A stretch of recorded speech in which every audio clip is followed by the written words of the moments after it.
Who are they, anyway? They. You said that they broadcast everything. Yes, the government. The government is responsible for the broadcast. You're really rather slow on the uptake, aren't you? Which government? The Canadian government. You mean to suggest to me that our government is monitoring the ways in which I express myself? Our democratic government? Please, we haven't had a democracy in quite some time. That, too, is news to me. Isn't it always? Funny how these sorts of revelations have a way of creeping up. Bam! You're suddenly in the know, and now it's too late. Funny, isn't it? I don't know whether funny is the right word. You've been in here for quite some time, haven't you? I told you I lost count. So, can you at least tell me what it is you do for a living? Did for a living. I'm like you, I need to rethink the rest of my life. You're expected to be found guilty? My charges carry the same weight as yours. We're in the same boat. What were you charged with? I probably shouldn't answer that. I take it I'll eventually find out via broadcast. If that's how things work around here. Quite likely. So then, why not just tell me?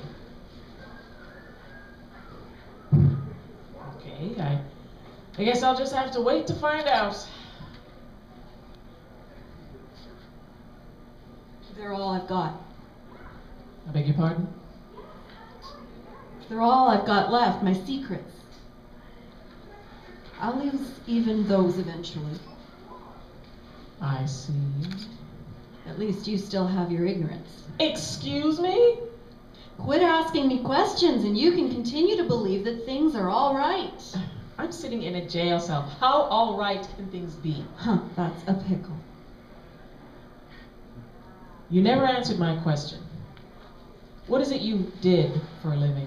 I was a journalist of sorts. Of sorts. I was the features editor for a magazine. Psychology Monthly. Isn't that an academic publication? It is. So you're a psychologist then? I was. Are you working for them? What? Absolutely not. Just checking. Do you see the black boxes in the corners? Cameras, several of them. Your right to privacy has been waived, and anything you do or say can be used against you during your trial. Anything you do or say will be used against you during your trial. Have you had a hearing yet? It's coming up. Soon. Soon, like you're meeting with your lawyer? Yeah, soon. So how did you get in touch with your lawyer if you weren't allowed to call? I didn't. One was appointed to me without consult. That doesn't seem... Constitutional? Right. What makes you so sure we have a constitution? What do you mean? Well, you thought you had the freedom to express yourself in any way you liked until you got here, didn't you? We do have a constitution. I don't know. Oh, so what am I supposed to do? Acquiesce? Go with the flow? Isn't that what got me here in the first place? Perhaps you're not as slow as I thought.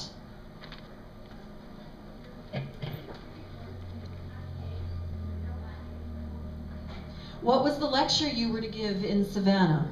What does it matter now? I'm interested to know. I was supposed to talk about otherness. Otherness seems broad. It is. I was supposed to talk about the way it functions as a social construct. Heady. Yes, well, academia. What were you going to say? I was going to talk about representations of marginalized people in the media. Had your previous lecture not gotten you arrested, you probably would have been in Savannah by now. You think? Quite likely. So representations of marginalized peoples. Right, so you turn on the television or you watch a movie and there are certain stories that are told. And often when you look at what is considered to be mainstream, your local Cineplex or network television, it is the same stories that are being told over and over again, albeit in various different contexts. But the thing that we've come to accept is that the stories being told by these studios are the stories which are valued by our society. which is to say that if a story is not told, it is deemed to be insufficient. Is that your opinion or fact? It's a fact. You're a psychologist. Need I elaborate? I suppose not. But there are a lot of stories missing from the mainstream. Complex portrayals of women, representation of the gay community, complex portrayals of ethnic minorities. These are lacking from mainstream media. They always have been, really. Opinion or fact? Fact. Provable? Certainly. If you have the time and resources to go looking into the media archives. Carry on. Anyway, the point. Complexity of portrayals of marginalized people is lacking. Surely, though, there is a disconnect between what mainstream media are feeding us and what the larger culture values. Opinion or fact? Is there a reason you keep asking me that? Just curious. To answer your question, it's my hypothesis. Neither opinion nor fact. I see. Those were my talking points. What about comparing portrayals from the past to what we're seeing now? What is this, an interview? No, not an interview. I'm simply curious. I was going to say, what about comparing portrayals over the years? What about it? I'm sure you've seen with your own eyes. Seen what? Oppression through cultural conditioning? I mean its cyclical nature. To look as far back into the advent of portrayals of black people, for example, as the minstrel show, which was designed for public consumption with a very political purpose, is necessary to understand the idea of oppression being cyclical. We went from minstrel shows to background, bit characters, maids, servants, slaves. Birth of a Nation springs to mind as a good starting point. Yes. In terms of tangible media, I would start exactly there. And taking that as our starting point, it's a good one, certainly. And looking at the progression from 1915 to, say, the 1960s, we were fighting just to be characters, to even have a place in the entertainment canon as something other than, something akin to a minstrel stereotype. And then we were fighting to be seen in a positive light, and then fighting to be seen as complex. It took us until the mid-80s before we really began to be portrayed as fully developed human beings. Roots was a major turning point. Roots is sort of an interesting exception in some ways. It shed light on black American history, and so in that context, you still saw slaves and black people fighting for their own freedom. But the characters were complex. Which made all of the difference. There was the Cosby Show. Depicting high society black American family life.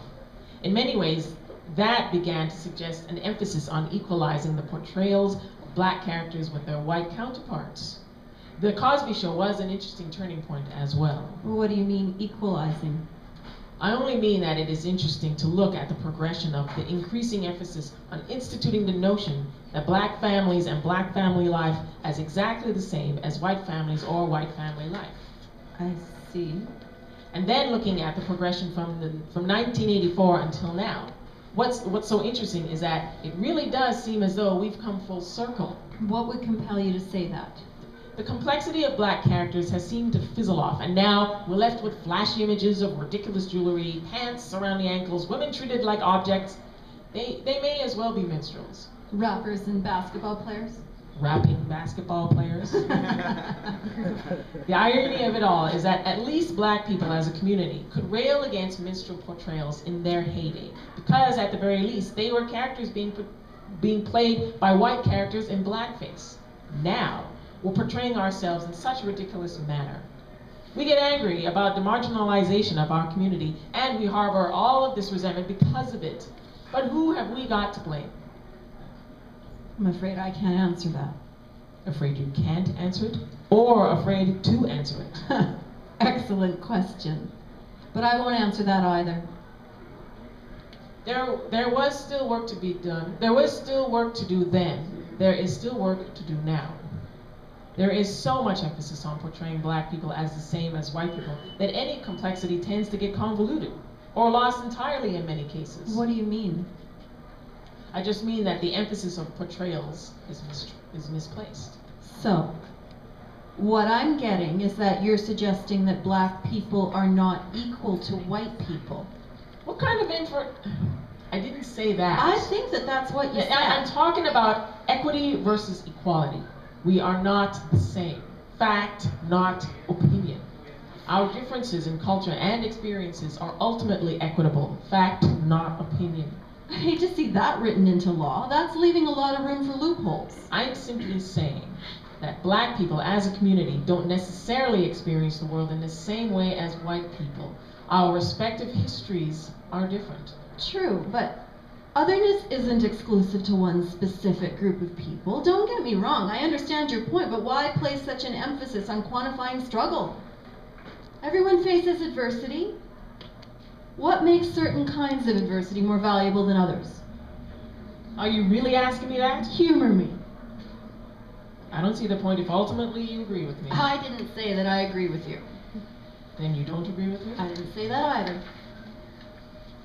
Then what is it that you're saying? I'm simply suggesting that if I were to hold any kind of opinion at all, that it might differ from both yours and its antithesis. Is it not more efficient to say what you mean rather than to force me to deduce what you mean by a process of eliminating what you don't mean? More efficiently, certainly. Then why don't you? And efficiently incriminate myself? If I'm going to incriminate myself, and it's inevitable that I will, I'd much rather the prosecution be forced to deduce my crime by process of eliminating all of the things which are not my crime. I suppose.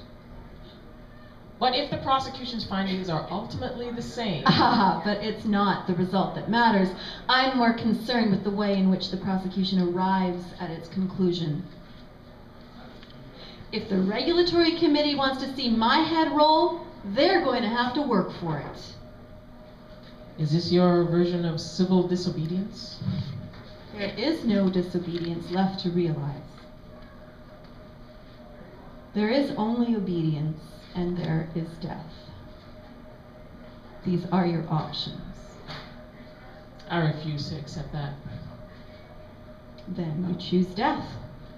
Hypothetically, if I were to accept such a statement as fact, and I am in no way suggesting that I do. You just said that you didn't. Precisely, but if, then would it not simply be a self-fulfilling prophecy that these are my only options?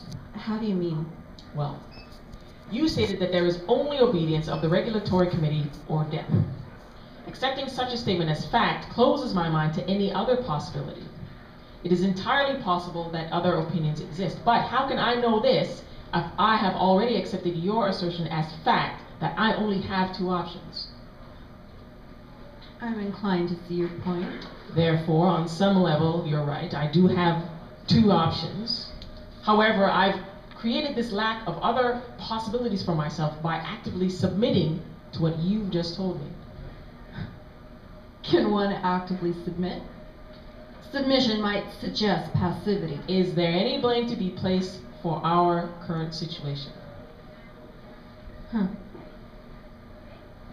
see. Submission is by definition an activity.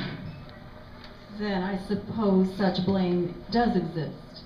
But where do we place it? I can't answer that. The process of elimination won't be so simple, Dr. Worthington. Remind me to try harder later.